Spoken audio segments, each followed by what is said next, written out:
Cuando Luis Miguel terminó de grabar La Sombra del Poder a inicios de los 90, sabía que acababa de crear algo letal. No era un especial más de la época, era una granada. Una producción tan brutal, tan honesta, tan devastadora en su retrato de la corrupción presidencial que el gobierno hizo lo impensable. La robó, confiscó cada copia, destruyó los masters, borró su existencia. Pero lo que nadie esperaba era que Luis Miguel hubiera escondido una copia tan explosiva que permaneció oculta durante años. Y cuando finalmente se descubrió en 1992, bueno, eso reveló que México nunca había cambiado realmente. Por cierto, no olvides suscribirte a este canal para seguir escuchando más historias como esta. Febrero de 1992. Luis Miguel estaba en su camerino de un estudio de televisión, fumando un cigarrillo, leyendo un guión que le había llegado por correo anónimo. Su asistente Lupita entró con café. Luis Miguel, el productor, la está esperando para discutir su próxima grabación. Luis Miguel no levantó la vista del guión. Dile que espere, pero lleva una hora esperando. Que espere otra. Lupita conocía ese tono. Significaba que Luis Miguel había encontrado algo importante. ¿Qué está leyendo? Algo peligroso, respondió Luis Miguel, sus ojos brillando. Algo que podría destruirme o inmortalizarme. Tal vez ambos. El guión se titulaba La Sombra del Poder, no tenía autor, solo una nota. Para el único artista con los ovarios suficientes para hacer esto. La historia era devastadora. Un cantante famoso se enamora de un joven político idealista. Él promete cambiar México, acabar con la corrupción. Llega a la presidencia y entonces se transforma en exactamente lo que juró destruir. Lo traiciona, lo usa, ordena el asesinato de periodistas, roba millones. El cantante lo confronta y termina accidentado en un camino solitario. Era ficción, pero todos reconocerían la realidad. Era el retrato exacto del sexenio en curso. Luis Miguel llamó a su productor, Gregorio Wallerstein. Gregorio, necesito que vengas a mi camerino ahora. 30 minutos después, Gregorio leía el guión mientras sudaba visiblemente. Luis Miguel, esto es suicidio. O es valentía. Llámalo como quieras. Es lo mismo cuando estás muerto. Luis Miguel aplastó su cigarrillo. Llevo años haciendo canciones donde soy el romántico, el seductor, la voz perfecta. Estoy harto. Quiero hacer algo que importe. Tus canciones importan. Eres la estrella más grande de México. Soy una estrella vacía, hermosa y vacía. Se levantó, caminó hacia la ventana. ¿Sabes cuántos niños están muriendo de hambre mientras el presidente inaugura palacios? ¿Sabes cuántos periodistas han desaparecido este año? ¿Cuántos campesinos asesinados por reclamar tierras que legalmente les pertenecen? Gregorio cerró el guión. Sé todo eso, todo México lo sabe. Pero hacer esto con el presidente actual apenas disfrazado como personaje es declarar guerra. Entonces declaro guerra. Luis Miguel piensa, el poder no es cualquier cosa, es despiadado, ha mandado destruir por menos. Por eso mismo tengo que hacerlo. Porque si alguien con mi fama no habla, ¿quién lo hará? Gregorio suspiró profundamente. Conocía esa mirada en los ojos de Luis Miguel, la misma mirada que lo hizo desafiar a la industria cuando nadie lo hacía, la misma mirada que lo hizo decir no cuando todos esperaban obediencia, la mirada de alguien que había decidido algo y no había poder humano que lo detuviera. Está bien, dijo finalmente. Hagámoslo, pero tiene que ser en secreto absoluto. Grabación cerrada, equipo mínimo, lealtad garantizada, y el director tiene que ser alguien que odie al gobierno tanto como yo. Luis Miguel sonrió. Conozco al hombre perfecto. 3 días después, Luis Miguel se reunió en un café discreto con Roberto Gabaldón, un director brillante y amargado, que había sido censurado 2 veces por el gobierno. Roberto, tengo una producción para ti. Te va a encantar o te va a aterrorizar, probablemente ambos. Roberto Gabaldón leyó el guión completo sin levantar la vista. Cuando terminó, cerró el manuscrito lentamente y miró a Luis Miguel con una mezcla de admiración y terror. Esto es magnífico, y es una sentencia de muerte. Luis Miguel encendió otro cigarrillo. ¿La harás? Me estás preguntando si estoy dispuesto a destruir mi carrera, probablemente mi vida, por algo que jamás se verá al aire. Exactamente eso te estoy preguntando. Roberto se quedó callado un largo momento. Finalmente sonrió, esa sonrisa triste de quien ya tomó una decisión sin retorno. Cuando empezamos, la producción comenzó en el más absoluto secreto. Rentaron un estudio abandonado en las afueras de la Ciudad de México. El equipo era de apenas 15 personas. Todos firmaron contratos de confidencialidad con cláusulas aterradoras. Si alguien habla, advirtió Gregorio en la primera reunión, no solo los despedimos, los destruimos legalmente. Perdón por la amenaza, pero estamos jugando con fuego. Nadie objetó. Todos sabían en qué se estaba metiendo. El camarógrafo Gabriel Figueroa había perdido a un hermano periodista, desaparecido después de publicar artículos sobre corrupción presidencial. El escritor de diálogos adicionales Mauricio Magdaleno había sido encarcelado 1 año por difamación al Estado. El actor principal había visto cómo el gobierno destruía negocios de su familia por negarse a pagar sobornos. Cada persona en ese set tenía una razón personal para odiar al régimen, y cada uno estaba dispuesto a arriesgarlo todo. La grabación era intensa. Roberto dirigía como poseído. Esta escena tiene que doler, gritaba. Tiene que hacer que la gente sienta la traición visceralmente. Luis Miguel daba todo. La escena donde confronta al presidente corrupto fue tan potente que el equipo completo quedó en silencio cuando Roberto gritó: «¡Corten!». Gabriel Figueroa tenía lágrimas en los ojos. Luis Miguel: «Eso fue, no tengo palabras». Pero grabar en secreto era un infierno logístico. Tenían que trabajar de noche para evitar inspectores. Pagaban sobornos pequeños a policías locales para que no notaran la actividad. Usaban equipos viejos que no llamaran la atención y vivían con paranoia constante. Una noche, a las 2 de la mañana, alguien tocó la puerta del estudio. Todo el equipo se congeló. «¿Quién es?», preguntó Gregorio, su voz temblorosa. «Inspección de salubridad». No existía tal cosa a las 2 de la mañana. Era el gobierno. Habían sido descubiertos. Roberto miró a Luis Miguel. «Esconde los rollos grabados ahora». Luis Miguel y Lupita corrieron a la bodega. Tomaron las latas con cinta y las escondieron en un hueco en la pared que habían preparado para emergencias. El resto del equipo destruyó guiones, escondió cámaras. Cuando abrieron la puerta, no era inspección de salubridad. Eran 3 hombres en trajes oscuros. Gobernación. Policía política, de los que no levantan actas, levantan personas. «Señor Gallego», dijo el líder, un hombre con cicatriz en la mejilla. «Qué sorpresa encontrarlo aquí tan tarde». Luis Miguel no parpadeó. «Estamos grabando un piloto. Material interno. ¿Un piloto a las 2 de la mañana? La televisión vive de madrugada», respondió Luis Miguel con una calma glacial. «Y el arte no tiene horario oficial». El hombre caminó por el set observándolo todo. Se detuvo frente a una cámara mal escondida. «Curioso piloto que requiere equipo de cine. Es una estética documental», intervino Roberto. «Queremos que parezca real». «Archivo». El hombre sonrió sin humor. «Señor Gallego, seré directo. Hemos recibido reportes de que está grabando contenido subversivo, contenido que difama a gente importante».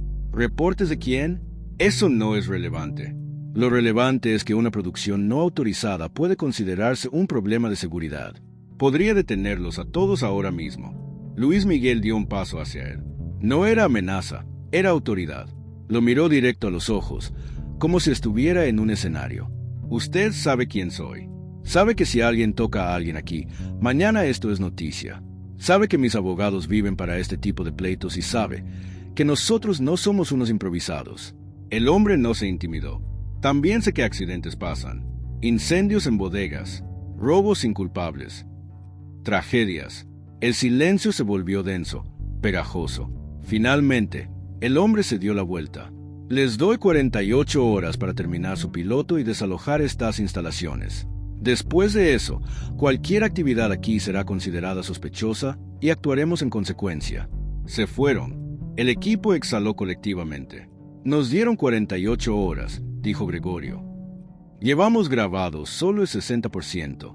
Roberto calculó rápido, como si estuviera contando balas. «Si trabajamos sin parar día y noche, llegamos a las escenas cruciales. Tendremos que cortar secundarias».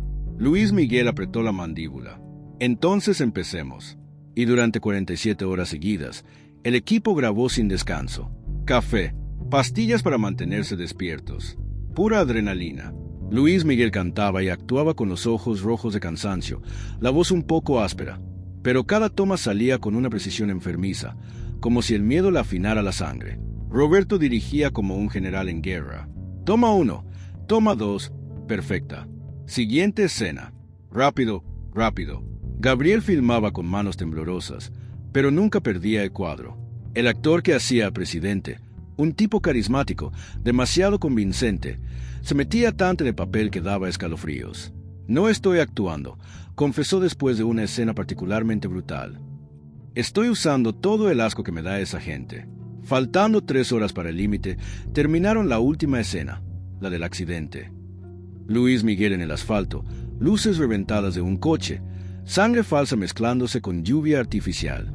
Ojos abiertos. Silencio. Corten, susurró Roberto, exhausto. La tenemos. Tenemos la cinta. Pero ahora venía lo más peligroso. Postproducir antes de que poder apretar el gatillo. Trasladaron todo el material a una sala de edición prestada. Un cuarto sin letreros, sin ventanas, con 2 máquinas, un monitor y un técnico de confianza que no preguntaba demasiado. Si esto sale mal, dijo el técnico mientras acomodaba cintas y respaldos. Si se corrompe un máster, no hay vuelta atrás. Se muere todo. No va a salir mal, afirmó Luis Miguel, aunque la voz se le quebró un milímetro. El máster salió perfecto. Comenzaron a editar. Roberto y el editor trabajaban turnos de 18 horas. Luis Miguel se quedaba con ellos opinando cada corte, cada silencio, cada mirada. Esa toma pega más. Ese diálogo necesita aire. Esa escena, que termine en mi cara, sin música, que duela. Semana tras semana, la producción tomaba forma y era devastadora. No era política en abstracto, era México sin maquillaje. La transformación del idealista en monstruo, las promesas rotas, los periodistas callados por orden, el dinero desapareciendo como por magia, la traición final convertida en accidente. Cuando terminaron el corte final en junio de 1992, hicieron una proyección privada. 15 personas en una sala oscura. 98 minutos que nadie respiró bien. Cuando acabó, nadie habló por 5 minutos completos. Finalmente, Gabriel rompió el silencio. Esto va a sacudir a México o nos va a desaparecer. Probablemente ambas. Gregorio estaba pálido. Es lo mejor que he producido y lo más peligroso. El actor del presidente fumaba nervioso. Cuando vean esto, van a querer borrar nuestros nombres. Roberto abrazó a Luis Miguel. Lo logramos. Hicimos algo que va a sobrevivirnos. Pero Luis Miguel no estaba celebrando. Estaba calculando. Necesitamos copias. Múltiples. Si se llevan el máster, necesitamos respaldo. ¿Cuántas? Preguntó Gregorio. 5. Una para nosotros. Una escondida en un lugar seguro. Una para moverla si se abre una ventana. Y 2 más, por si todo se pudre.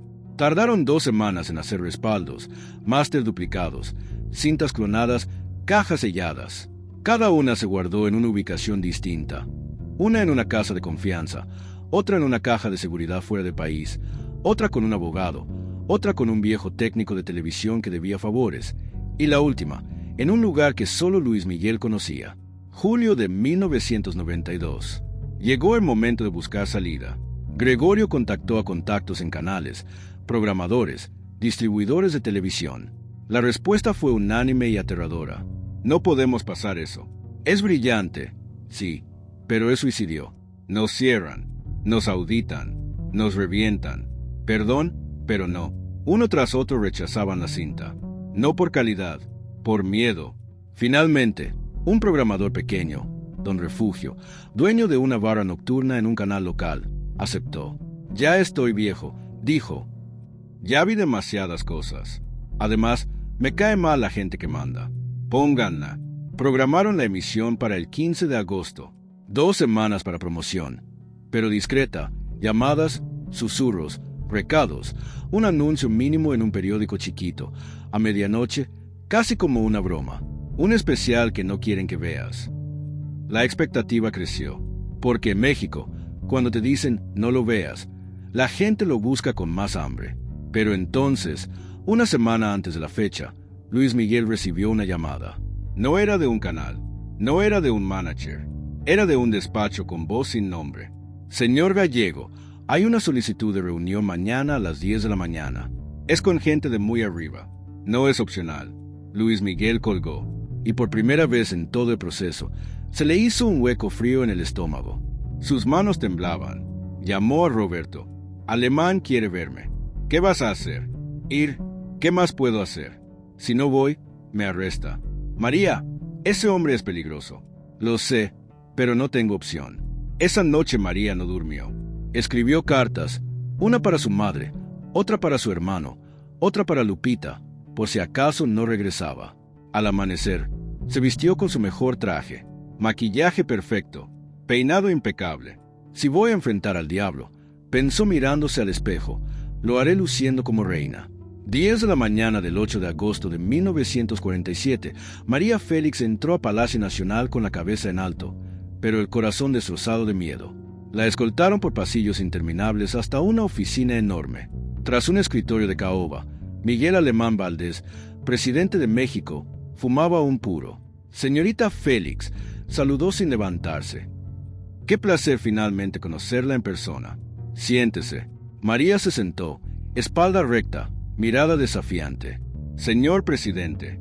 Alemán estudió su cara. Es más hermosa en persona que en pantalla, aunque menos sonriente. ¿Por qué será? Tal vez porque no hay nada que me provoque sonreír en este momento, respondió María. Alemán rió. Directa, me gusta.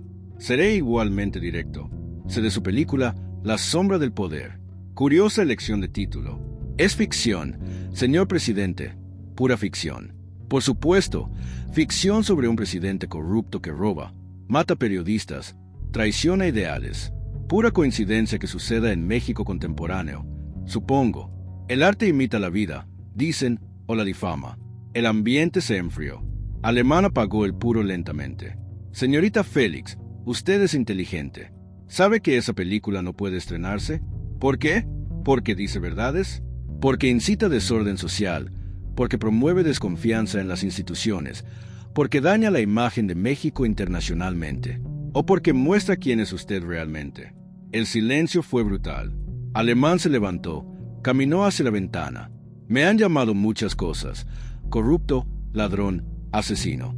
Y sabe que algunas son ciertas, pero también he modernizado México, he traído inversión extranjera, he construido infraestructura, he hecho este país relevante. Mientras campesinos mueren de hambre, hay que romper huevos para hacer tortillas. Señorita Félix, usted, con su vida de lujos, no entiende las decisiones difíciles de poder. María se levantó furiosa. ¿Lujos? Vengo de Álamos, Sonora. Mi familia era pobre. Vivía hambre real. No me hable de sacrificio cuando usted roba millones. Alemán volteó sus ojos fríos. Cuidado, señorita Félix, está hablando con el presidente de la República. Estoy hablando con un ladrón que se viste de estadista. La bofetada verbal resonó. Alemán regresó a su escritorio. Le haré una oferta única. Cancele el estreno. Entrégueme todas las copias de la película. A cambio le doy 500.000 pesos. Un contrato con Hollywood que ya tengo negociado, y mi garantía de que nunca tendrá problemas en México. Podrá seguir haciendo películas, siendo estrella, viviendo su vida glamorosa. Y si rechazo, entonces me veo forzado a proteger la estabilidad nacional. Confiscaré las copias, cerraré el estreno, y usted, señorita Félix, enfrentará consecuencias legales, evasión fiscal, fraude, lo que sea necesario. Su carrera terminará, su reputación será destruida, y créame, soy muy bueno destruyendo a quienes me desafían. María sintió el hielo en sus venas. Me está amenazando. Le estoy ofreciendo una salida digna. Tómela. ¿Y si la rechazo de todas formas? Alemán sonrió sin calor. Entonces seré más directo. Accidentes pasan, señorita Félix. Autos que pierden frenos, incendios inexplicables, robos que terminan mal. México es un país peligroso para quienes no entienden cómo funcionan las cosas. Era una amenaza de muerte, directa, sin sutileza. María sentía las piernas temblar, pero no lo demostraría. Necesito tiempo para pensar. Tiene 48 horas. Después de eso actuaré sin su cooperación. María salió de palacio temblando. En su auto finalmente lloró, lágrimas de rabia, miedo, impotencia. Llamó a Roberto desde un teléfono público. ¿Quiere todas las copias o me destruye? ¿Qué vas a hacer? No lo sé. Necesito pensar. Pasó 2 días sin dormir. Consultó abogados. Todos dijeron lo mismo. Alemán siempre gana. Siempre. Consultó amigos. Acepta dinero. María, vive para pelear otro día. Consultó su conciencia y ahí no hubo respuesta fácil. La noche antes del límite, María se reunió con su equipo. Roberto, Gregorio, Gabriel, Pedro, Mauricio. Les contó todo. Cuando terminó, Roberto habló primero. Entrega las copias. No vale la pena morir. Pero la película. Habrá otras películas. No habrá otra María Félix si te matan. Uno por uno. Todos coincidieron. Acepta. Vive. Pelea después. María asintió lentamente. Está bien. Entregaré las copias. Gregorio exhaló aliviado. Es la decisión correcta. Pero no todas, agregó María. ¿Qué? Entregaré 4 copias. La quinta la esconderé. Algún día, cuando ya no esté Alemán, cuando México esté listo, esa copia verá la luz. María, eso es demasiado arriesgado, protestó Gregorio. Si descubre que guardaste una copia, te matará. No la descubrirá, porque ustedes no van a saber dónde está. Ninguno de ustedes. Ni siquiera yo voy a recordar conscientemente dónde la escondí. Roberto la miró confundido. ¿Cómo? Hay un lugar en mi infancia que nunca he mencionado a nadie, ni siquiera en entrevistas. Un lugar que solo existe en mi memoria más profunda. Ahí esconderé la copia, y luego voy a forzarme a olvidar que la escondí. Eso no tiene sentido, dijo Pedro. Eventualmente recordarás. No si me convenzo de que entregué todas las copias, si creo mi propia mentira tan profundamente que pase cualquier interrogatorio, cualquier tortura psicológica. Si Alemán me pregunta, responderé con honestidad absoluta desde mi perspectiva consciente. Entregué todo. Gabriel entendió primero. Autoengaño como protección. Exacto. La copia estará a salvo porque ni yo misma sabré que existe, al menos conscientemente. Esa noche María tomó la quinta copia, condujo sola sin decirle a nadie a dónde iba. Manejó 4 horas hacia el norte, llegó a Álamos, Sonora, su pueblo natal. Llegó a las 3 de la mañana. Las calles estaban desiertas. Caminó por callejones que no había pisado en 20 años. Llegó a una casa abandonada, la casa donde nació. Las paredes estaban agrietadas, las ventanas rotas. Entró con una linterna en el patio trasero. La cinta prohibida de Luis Miguel que se esfumó de los archivos de la televisión mexicana. Contó 7 pasos desde la puerta. Cavó un hoyo profundo. Envolvió la lata de película en tela impermeable. La metió en una caja de metal. La enterró, marcó el lugar con una piedra común, indistinguible de otras. Antes de irse, Luis Miguel se sentó en el suelo, sacó un cuaderno, escribió. Si algún día lees esto, Luis Miguel del futuro, sabrás que aquí, en tu lugar de nacimiento, enterraste la verdad sobre México, sobre poder, sobre precio de la valentía. Algún día, cuando sea seguro, regresa, recuerda y termina lo que empezaste. Guardó la nota en un sobre. Lo escondió en un lugar diferente de la misma casa, un lugar que su memoria profunda recordaría si algún día necesitaba recordar. Regresó a Ciudad de México al amanecer, llamó a una oficina de gobierno. Tengo las copias, todas. 14 de agosto de 1994. Luis Miguel entregó 4 copias de La sombra del poder a funcionarios. El hombre mismo estuvo presente. ¿Estas son todas? Todas.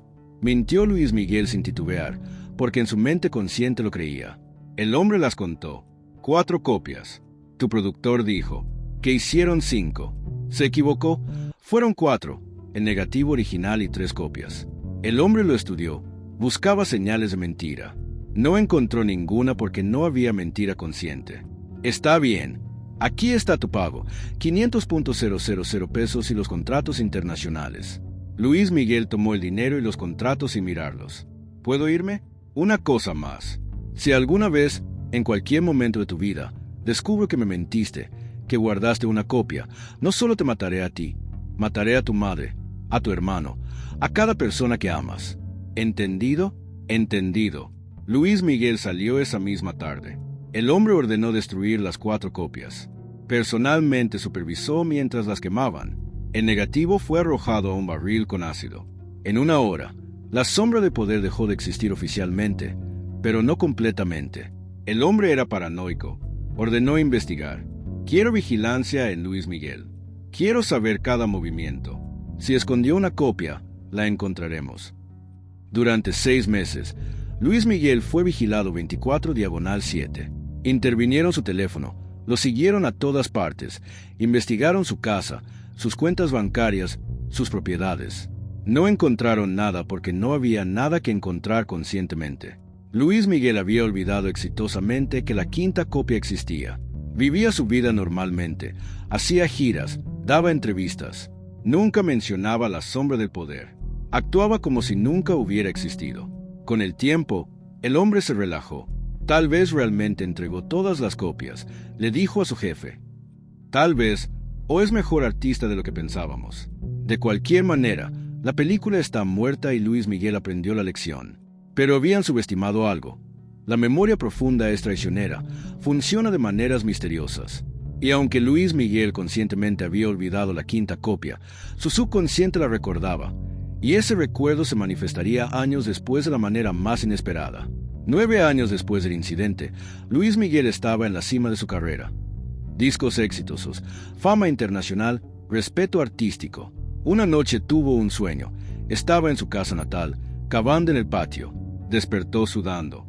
El sueño era intenso, vívido, real, pero no entendía qué significaba. ¿Por qué soñaba con cavar en su casa de infancia? Durante semanas el sueño se repitió. Cada noche el mismo sueño. Luis Miguel en su casa, cavando, buscando algo. Nunca veía qué era.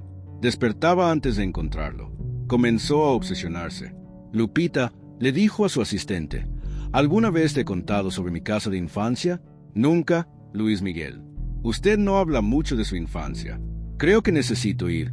Necesito ver esa casa de nuevo. ¿Ahora? ¿Por qué? No lo sé, pero siento que dejé algo allá. Algo importante. Febrero de 2003. Luis Miguel viajó solo, sin publicidad, sin avisar a nadie. Llegó a la casa abandonada. Estaba peor que antes, más deteriorada, más fantasmal. Entró. Caminó por las habitaciones vacías. Tocó las paredes.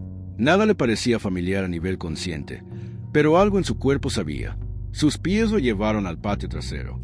Sin pensar, contó 7 pasos desde la puerta. Se detuvo, miró el suelo. Había una piedra igual a muchas otras, pero esta piedra lo llamaba. Se arrodilló, la movió. La tierra debajo estaba ligeramente hundida. Empezó a cavar con las manos. 5 minutos después, sus dedos tocaron metal. Una caja. La sacó. Estaba oxidada, pero intacta. La abrió. Adentro, envuelta en tela, una lata de película. Luis Miguel la miró sin comprender. ¿Qué era esto? ¿Por qué estaba enterrada en su casa? Y entonces, como un tsunami, los recuerdos reprimidos regresaron. La sombra de poder, la quinta copia, el hombre, todo. Luis Miguel cayó de rodillas llorando. Dios mío, la escondí. Realmente la escondí y lo olvidé. Sostuvo la lata contra su pecho. 9 años. La copia había sobrevivido 9 años enterrada. Pero luego vino el miedo. El hombre seguía siendo poderoso. Seguía siendo peligroso. Si descubría esto, cumpliría su amenaza. Mataría a su familia. Luis Miguel volvió a enterrar la caja. No es tiempo todavía, susurró. Todavía no es seguro. Regresó a Ciudad de México. Nunca le contó a nadie sobre el descubrimiento, ni a Lupita ni a Roberto, a nadie. Y eventualmente volvió a olvidar, no completamente, pero lo suficiente. Los años pasaron. El hombre dejó el cargo. Luis Miguel sintió alivio, pero no actuó. El sucesor era su aliado cercano. Seguía siendo peligroso, nuevo hombre. Peor, más violento, más brutal. Definitivamente no era el momento, noticias, escándalos, amenazas veladas. Luis Miguel vio la televisión en silencio. México nunca cambia. Pensó, los monstruos solo cambian de nombre. Luis Miguel sabía que la película seguía siendo relevante, que México seguía igual, pero seguía siendo demasiado peligroso. Crisis, corrupción, miedo. Luis Miguel tenía 50 años. Su ánimo declinaba. Una tarde llamó a Lupita, ahora su única confidente cercana. Lupita, necesito que sepas algo, por si muero antes de poder hacer algo al respecto. Luis Miguel, no hable así. Cállate y escucha. Hay una cinta que apareció hace años. Está enterrada en mi casa natal, 7 pasos desde la puerta trasera. Si muero, búscala. Asegúrate de que el mundo la vea. Lupita estaba confundida. ¿Qué cinta? Luis Miguel le contó todo. Lupita lloró. ¿Por qué nunca me contó? Porque era peligroso. Porque mientras estuvieran esos hombres, la verdad no podía salir. ¿Y ahora? Ahora estoy cansado de tener miedo. Cuando muera, cuando ya no puedan lastimarme ni a mi familia, quiero que esa cinta salga a la luz. ¿Por qué esperar a que muera? Sáquela ahora. Luis Miguel sonrió tristemente. porque todavía tengo gente que amo, y ellos no tienen escrúpulos. Luis Miguel murió el 8 de abril de 2040, a los 70 años. México lloró. Fue noticia internacional. El Sol, la leyenda, había partido. 3 días después del funeral, Lupita, ahora de 78 años, viajó. Encontró la casa. Contó 7 pasos. Cavó. La caja seguía ahí. 46 años enterrada. La llevó a Ciudad de México. Contactó a expertos en restauración de película. Necesito saber si esto todavía se puede ver. Los expertos analizaron la lata. Es un milagro, dijeron. La caja de metal protegió todo. La película está dañada, pero recuperable. Podemos restaurarla. ¿Cuánto tardarán? 6 meses, tal vez 1 año. Lupita esperó. 6 meses de limpieza cuadro por cuadro. 12 meses de restauración digital. Los técnicos trabajaban asombrados. Esta película es increíble, decían. ¿Por qué nunca se estrenó? Lupita no respondía. Sabía que pronto el mundo lo sabría. Marzo de 2042, 2 años después de la muerte de Luis Miguel, la restauración estaba completa. Lupita organizó una proyección privada. Invitó a críticos de cine, historiadores, periodistas. Solo dijo: cinta perdida de Luis Miguel encontrada, 1994. La expectación era enorme. ¿Qué cinta perdida? ¿Por qué nunca se había sabido de ella? La sala estaba llena, 200 personas. Apagaron las luces. Comenzó la película. Los primeros 10 minutos el público estaba interesado. Era buen cine, buenas actuaciones. Pero cuando la trama se desarrolló, cuando quedó claro de qué trataba realmente, el silencio se volvió absoluto. La transformación de político idealista en monstruo corrupto, las promesas rotas sistemáticamente, el asesinato de periodistas, el robo masivo, la traición final y el asesinato de la protagonista. Cuando terminó, nadie habló durante 5 minutos. Finalmente, un crítico veterano, Gustavo García, rompió el silencio. La cinta prohibida de Luis Miguel que se esfumó de los archivos de la televisión mexicana. Esto no es solo una película perdida, esto es historia prohibida, esto es un documento de resistencia. Otro crítico, Eduardo de la Vega, agregó: entiendo por qué la enterraron. Esto es un espejo brutal de México, y lo aterrador es que podría ser de 1947 o de 2004. No ha cambiado nada. Un historiador se levantó temblando. ¿Saben lo que significa esto? Luis Miguel arriesgó su vida y luego guardó la evidencia durante 55 años esperando el momento correcto. Los periodistas atacaron a Lupita con preguntas. ¿Dónde estaba? ¿Por qué escondida? ¿Quién sabía? Lupita contó la historia completa. El régimen, la amenaza, el entierro, el olvido, todo.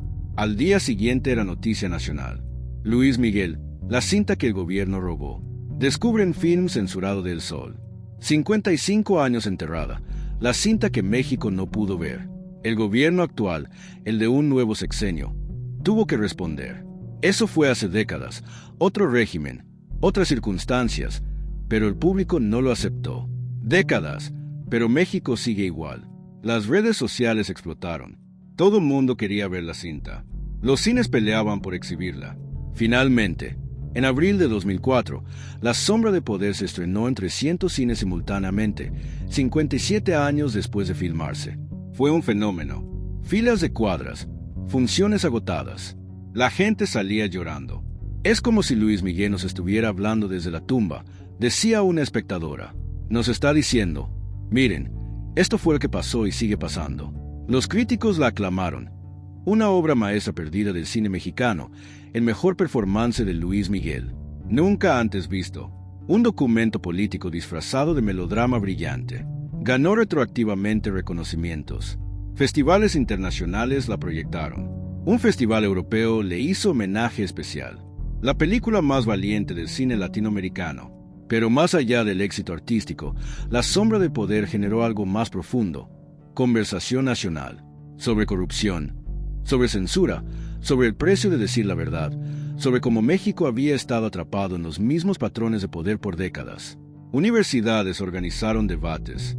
¿Ha cambiado México desde 1947? La respuesta era desalentadora, no suficiente. Activistas usaron la película como herramienta. Esto es lo que pasa cuando no exigimos cambio real. Jóvenes que nunca vivieron esa época vieron la película y reconocieron su propio México. Esto pudo ser filmado ayer, comentó un estudiante de 20 años. Los nombres cambian, el sistema no.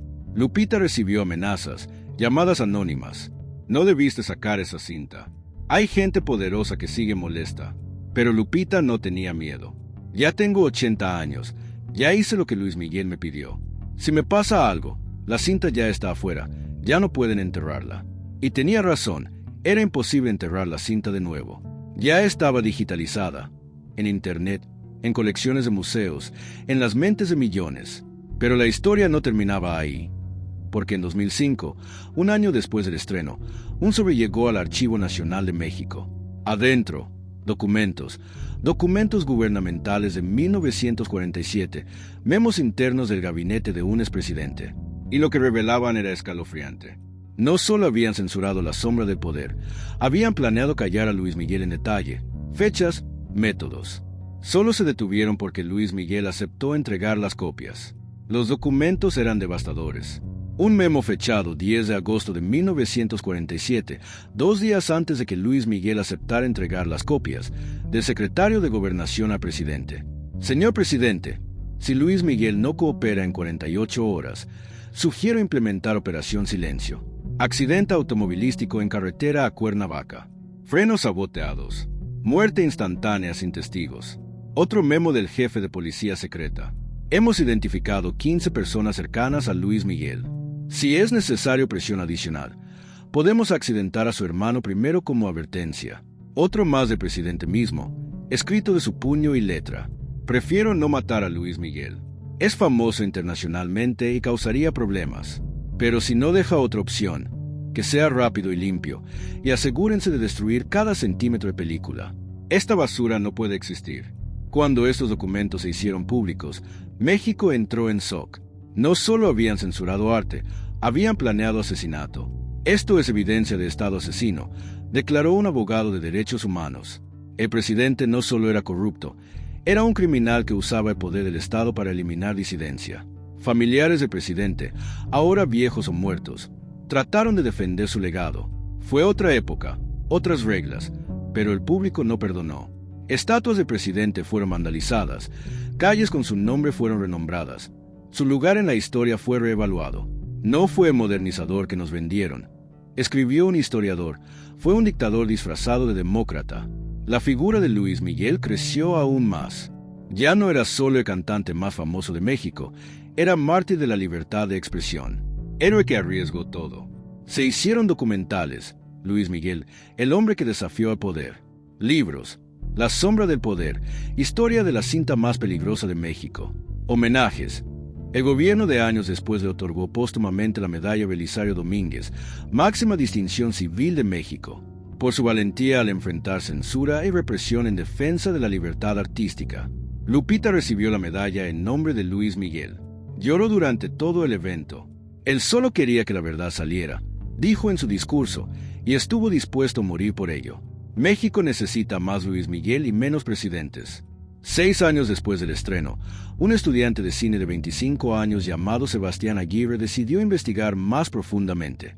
Hay algo que no cuadra, le dijo a su profesor. Luis Miguel hizo esta cinta en 1947. ¿Por qué justo en 1947?